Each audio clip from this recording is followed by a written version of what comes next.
Welcome to today's explainer.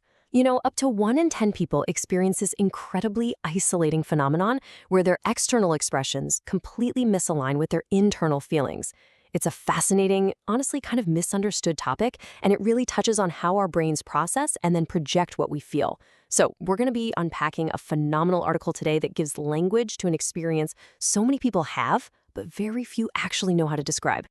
We're starting right out of the gate with a pretty visceral question that really captures the hidden struggle of this emotional disconnect.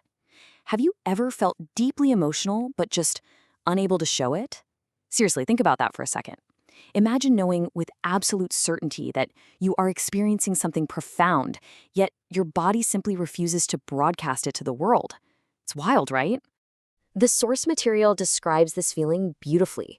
They say it's an unsettling, heavy misalignment. It literally feels exactly like a song playing out of sync with its lyrics. It's not a feeling of being completely wrong, but rather just being out of rhythm.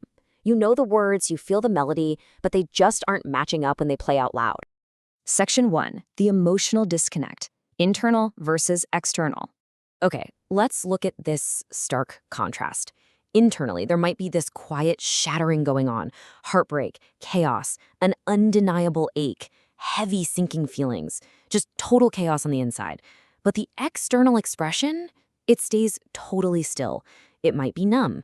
Sometimes, confusingly, it even looks like the person is completely okay, or actually worse, happy. And the people around them, they read the face, not the feelings, so they assume ease where there's actually a deep ache.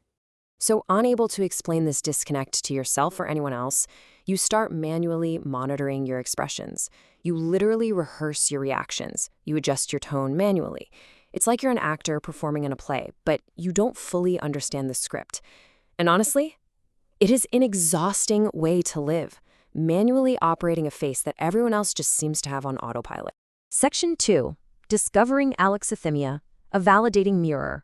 Now, at first glance, a word like alexithymia might look super clinical or distant, but this isn't just a medical diagnosis. For a lot of people, finding this word is a massive revelation. It acts as a validating mirror. Alexithymia is defined as a difficulty in identifying, understanding, and expressing emotions. But here is the absolutely crucial part. It is not the absence of feeling. Actually, scratch that. It's more like the inability to translate those intense feelings into words or signals that others can recognize. Finding this exact definition is often the moment things finally start making sense for people. And I absolutely love this illustration. It's an emotional traffic jam where everything piles up but nothing moves outward. This perfectly explains the blank face during a heartbreak or the delayed reactions to major life-altering news. The feelings? Oh, they're all there, completely stacked up in the mind and body. They just can't find the exit ramp. Section 3. 5 gentle healing exercises. Tuning the instrument. So how do we begin to heal this? Well, it isn't about flipping a quick switch. It's a really slow tuning process. The source outlines a beautiful roadmap of 5 gentle practices to help slowly reconnect the mind and the body.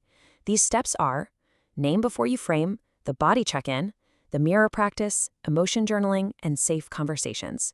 Let's walk through each one of these together. The very first step is just simple honesty. Name before you frame. This means just pausing when you feel something and simply asking yourself, okay, what exactly am I feeling right now? The goal here is to use basic words. Sad, anxious, frustrated, tired. You don't need any poetic precision at all. You're just trying to identify the raw material of your emotion before you try to understand the whole complex context surrounding it. Because emotions live in the physical form first, spending a few minutes noticing physical sensations lets you hear what your body whispers when your face forgets. So step 2 is the body check-in. A tight chest, that often translates to anxiety. Heavy shoulders point to stress. A knot in your stomach usually means fear. Before your brain can even name the emotion, your body is already holding on to it. So tuning into these physical cues is a massive step forward. Now, step 3 involves the mirror practice. This means actually standing in front of a mirror and awkwardly relearning the physical language of emotion. You gently recreate expressions and ask yourself, what does sadness actually look like on me? What does relief feel like on my face? I know, this will feel super awkward at first. It literally feels like learning a brand new language, but that's precisely because that is exactly what you are doing. Next up, unfiltered daily journaling. This gives you a messy but absolutely vital doorway into your true feelings, rather than just defaulting to saying, "Oh, I'm fine." Step 4 tells us to write daily. No filters, no matter how messy it gets. A perfect starting point is simply writing, "I don't know what I feel, but something feels off." That vague something is the doorway. By writing it down, you give your mind permission to slowly unpack what that something actually is. Finally, step 5 is safe conversations. You just choose one trusted person in your life and you practice expressing half-formed emotions. It is incredibly freeing to be able to look at someone and say, I think I'm upset right now, but I'm not entirely sure why.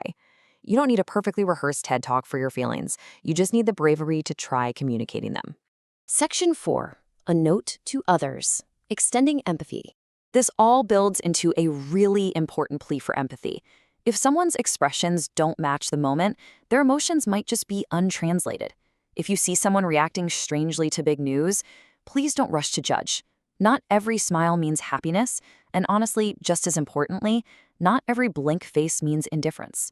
We really have to retrain ourselves to stop making those immediate assumptions. We're reminded to be patient and observant. Look deeper. Notice their actions. Listen between their words. More often than not, a person's true emotional state is revealed in how they're behaving, what they are doing for you, or the subtle tone beneath their words, long before their face manages to catch up to the reality of the situation. And it all comes down to this profound realization from the text, because some people feel oceans. They just haven't learned how to show the waves yet. Wow. This is such a stunning way to visualize alexithymia. The depth is absolutely there. The vastness of the feeling is entirely present. They are simply lacking the mechanism to push that internal current up to the surface where the rest of us can see it. I want to leave you with this final thought to ponder as we wrap up today's explainer. Who in your life might be feeling oceans behind a still surface? And how can you extend them empathy today? Whether it's something you struggle with internally yourself, or maybe something you've noticed in a friend, a partner, or a colleague, understanding alexithymia gives us all a powerful tool for greater compassion. Thank you so much for joining me, and I really encourage you to take these gentle exercises and perspectives right into your daily life.